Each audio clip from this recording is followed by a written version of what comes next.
Between 1760 and 8040, something happened to the human species that had never happened before in a single lifetime. The way we made things, the way we moved, the way we lived, the way we thought about time itself, all of it changed forever. And the most unsettling part, almost none of the people living through it understood what was happening to them. Welcome to History Decoded. I'm Prof. Marcus. And I'm Ellie. Professor Marcus, I have to say, when I think about the Industrial Revolution, I think about inventions, steam engines, trains, factories, progress, but you're already making it sound like something darker. Because it was darker. And I think that's the part we sanitize. We teach children about the spinning jenny and the steam locomotive. We don't teach them about the bones that oiled the gears. That's a chilling image. So where do we start? We start with the world before the machine. Because you cannot understand what the Industrial Revolution took from us unless you understand what we had before it. And I don't mean that in some romanticized good old days way. Life before industry was brutal in its own ways, but it was also human scaled. What do you mean by human scaled? Imagine you are a weaver in 1720 in a village in northern England. You work in your own home or in a small workshop attached to it. You own your loom. You set your own hours. You stop for meals with your family. You take breaks when you're tired. The rhythm of your work is governed by daylight and seasons, not by a clock on the wall. You're not rich. You're not free in any modern political sense, but you have agency over your own labor. You decide when to work and when to rest. That may not sound like much, but it is actually one of the most ancient and fundamental human freedoms. And the Industrial Revolution took that away. It didn't just take it away. It systematically destroyed it, and it replaced it with something that had never existed before in human history, the factory. Okay, but let me push back a little bit. The factory system also gave us mass production, affordable goods, cities, modern medicine, global trade. I mean, the world we live in today would not exist without the Industrial Revolution. You're absolutely right. And this is where it gets complicated. I am not arguing that the Industrial Revolution was purely evil. I am arguing that the story we tell about it is a lie of omission. We celebrate the outcomes without examining the process, and the process was, in many ways, a catastrophe. All right, let's start with the big one, the steam engine. That's the invention that started everything, right? That's the common narrative, yes. James Watt, the steam engine, the spark that lit the fire. But here's the thing. The steam engine didn't start the Industrial Revolution. The steam engine was a solution to a problem that the Industrial Revolution had already created. Wait, seriously? I always learned that Watt's steam engine was the cause. That's one of the most persistent myths in history education. Let me give you the real sequence. Before the steam engine, there was water power. Textile mills in the early 1700s were built along rivers, using water wheels to drive machinery. That was the first phase of the Industrial Revolution. The problem was that if you wanted to build a factory, you had to build it next to a fast-flowing river. That limited where industry could go. The steam engine freed factories from geography. Now they could be built anywhere, including in cities with large pools of cheap labor. So the steam engine didn't create industry. It concentrated it. Exactly. And concentration is the key word, because once you concentrate production in factories, you concentrate people, you concentrate wealth, you concentrate power, and you concentrate suffering. Tell me about the factories. I know the basic story, long hours, dangerous conditions, child labor. But I suspect the reality was worse than I'd been taught. Consider this. In 1830, in Manchester, England, the average life expectancy of a factory worker was 17 years. 17? 17. Not the age they died, the average life expectancy from birth. In nearby rural areas, it was 41. That is not progress. That is a systematic reduction in human lifespan caused by an economic system. What was killing them? Everything. The air in the factories was thick with cotton dust. Children as young as 5 or 6 worked 16-hour days. They developed lung diseases, deformities from standing at machines for years on end. They lost fingers, hands, limbs to machines that had no safety guards. There were no regulations. There was no workers' compensation. If a child lost an arm in a machine, the factory owner would replace the child. That's it. The injured child was left to die or beg. I need to pause here. This is one of those things I've heard about in general terms, but hearing the specifics, the life expectancy number, the 5-year-olds, it's different. It should be different. The Industrial Revolution created wealth on a scale humanity had never seen, but that wealth was not shared. It was extracted, and the extraction was brutal. Who was responsible? Were the factory owners evil people? That's a question that historians wrestle with. Some of them were what we would today call sociopaths, but many of them were ordinary people, religious people, people who donated to charity and attended church on Sunday. And that is the deeply uncomfortable truth. The system itself was designed to separate the owner from the suffering. The owner never had to see a child cough up blood. He never had to watch a worker fall into a machine. He sat in an office and looked at profit ledgers. The suffering was abstract. The profit was real. So it's not about individual evil, it's about a system that made cruelty invisible. That's exactly right. And that is why the Industrial Revolution is not just a historical event. It's the origin story of the world we still live in. We still have systems that separate decision makers from consequences. We still have supply chains that hide suffering. The Industrial Revolution invented that moral architecture. Let's talk about the global dimension, because the Industrial Revolution didn't just happen in England. No. And this is where the story becomes even more uncomfortable. The Industrial Revolution in Britain was built on the backs of the Atlantic slave trade and colonial extraction.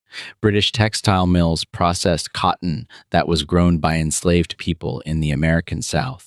British iron production depended on resources from colonies. The wealth that funded industrial investment came, in significant part, from sugar plantations run on slave labor. So the Industrial Revolution and slavery were not separate stories, they were the same story. Connected by a single thread, British ships carried manufactured goods to Africa, traded them for enslaved people, transported those people to the Americas, picked up cotton and sugar, brought them back to Britain, where they were processed in factories and sold back to the world. Every link in that chain depended on the others. You can't understand Manchester without understanding Mississippi. And the steam engine played a role in that too, didn't it? It did. Steam power revolutionized shipping. Steamships could travel faster and more reliably than sailing ships. They could carry more cargo. They could go up rivers. This made colonial administration and trade far more efficient. And it also made the slave trade, which was already brutal, more efficient. The same technology that illuminated cities also tightened the chains of millions of people. I want to come back to the human cost inside England because I feel like we've only scratched the surface. The children. Tell me more about the children. The children are the hardest part of this story. And I think that's why we tend to gloss over them. The system used children because children were cheap, small, and compliant. They could fit between machines that adults couldn't. They had small fingers that could tie broken threads. They were less likely to organize or rebel. How would a child end up in a factory? Many were orphans. The parish workhouses would send orphans to factories as apprentices. The factory owner would take a group of children, provide them with minimal food and lodging, and work them for every hour of daylight. There are records of children being worked to death. Not metaphorically, actually literally, worked until they died. Were there no laws against this? Not at first. The first Factory Act in England was passed in 1802, and it was almost completely toothless. It limited the workday for pauper apprentices to 12 hours. 12 hours. And it said no night work, but there was no enforcement system. Factory owners simply ignored it. More meaningful reforms came in 1833, which banned children under 9 from working in textile mills, but enforcement was still weak. Inspectors were few and penalties were small. So even when society recognized the problem, it took decades to do anything meaningful about it. Decades. And that's a pattern that repeats throughout the Industrial Revolution. The suffering happened fast. The response happened slow. The market left to itself had no mechanism to stop the abuse. Only political pressure from workers organizing, from reformers, from moral advocates could force change. And the workers did organize, didn't they? The Luddites, the Chartists, the trade unions. They did. And this is another part of the story that's often misrepresented. The Luddites, for example, are usually taught as machine haters, technophobes who were afraid of progress. They smashed machines, right? That's what I learned. They did smash machines, but not out of irrational fear. They smashed machines because the machines were being used to destroy their livelihoods. A skilled weaver could produce a certain amount of cloth by hand and earn a decent living. Then a factory owner would install a power loom that could produce the same amount of cloth in a fraction of the time with unskilled labor. The skilled weaver was thrown out of work. His family went hungry. The Luddites weren't fighting technology. They were fighting the way technology was being used to exploit them. They were fighting for dignity. And they lost. They lost the immediate battle, but they won the longer war. The labor movement, the 8-hour workday, workplace safety regulations, the weekend, these are all things that workers fought for in response to the Industrial Revolution. The factory system created the conditions for its own reform. Let's talk about the cities. The Industrial Revolution created modern cities, didn't it? It did, but it created them in a very specific way. Before the Industrial Revolution, cities were centers of trade, government, and culture. They were relatively small. London had about 600,000 people in 1700. By 1900, it had over 6 million. That kind of growth was unprecedented, and the infrastructure couldn't keep up. So you had overcrowding, disease, sanitation problems. All of it, multiplied by a factor of 100. In Manchester in the 1840s, the average working-class family lived in a single room. No running water, no sewer system. Human waste was thrown into the streets. Typhus, cholera, tuberculosis were endemic. Friedrich Engels, who wrote about Manchester in the 1840s, described it as a city where people were literally dying from the conditions of their environment. And the wealthy, they didn't live like that. They lived in separate neighborhoods, often on the outskirts of the city, away from the smoke and the stench. The physical separation of rich and poor, which we take for granted in modern cities, was invented during the Industrial Revolution. Before that, rich and poor lived much closer together. The factory system created geographic segregation. That's a powerful legacy. We still live in segregated cities. We do. And we still breathe the air that industry polluted. The environmental consequences of the Industrial Revolution are perhaps the most enduring legacy of all. When we talk about climate change today, we are talking about the long-term result of burning coal for 2 centuries. The Industrial Revolution didn't just change society. It changed the chemistry of the planet. Were there people at the time who understood what was happening, who warned about the long-term consequences? A few. Some doctors noticed the link between factory work and lung disease. Some social reformers wrote about the degradation of the environment, but they were voices in the wilderness. The dominant ideology was that progress was always good, that the market would solve its own problems, that human ingenuity would find a way. That same ideology persists today. So, the Industrial Revolution is not a closed chapter in history. It's still happening. It is. We are living in its shadow.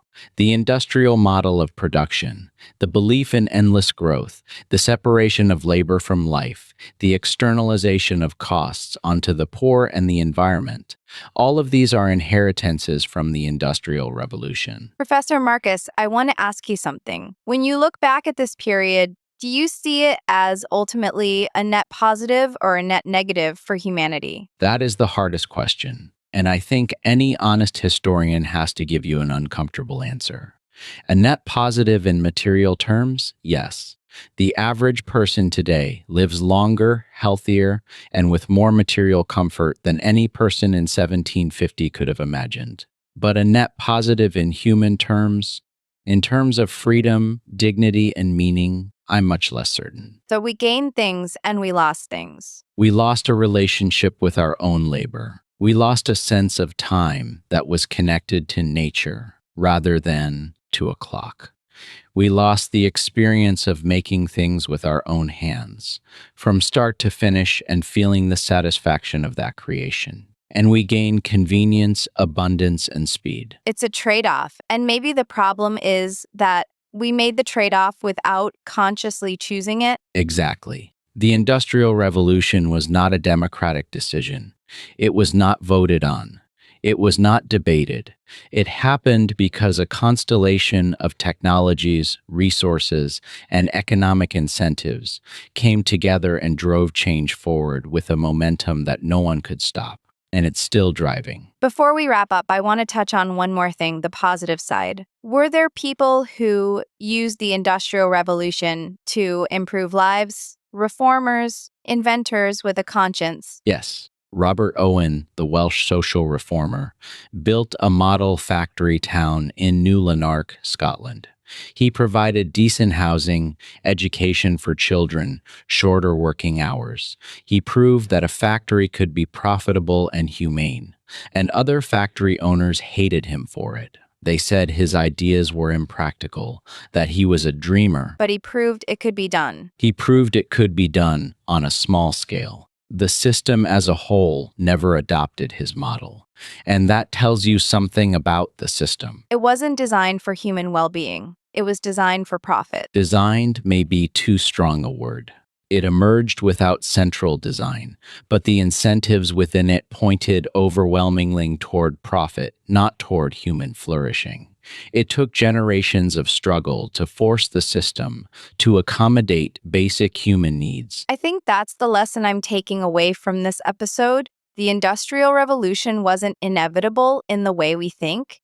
It was the result of choices, of incentives, of power dynamics, and the same is true of the changes we need to make today. That's a historian's way of saying, we are not passive passengers on this train. We can decide where it goes. So, what do you want our listeners to remember from this episode if they only take away one thing? I want them to remember a single image. A young child, maybe 8 years old. She stands at a machine in a factory in Manchester, 1835. The air is thick with cotton dust. She has been standing for 14 hours. Her fingers are bleeding from tying broken threads. She has never been to school. She has never played in a meadow. She has never had a full meal. She is not a monster in this story. She is not a villain. She is not a victim who needs our pity. She is a human being whose life was stolen by a system that no one designed and no one controlled, but that everyone participated in.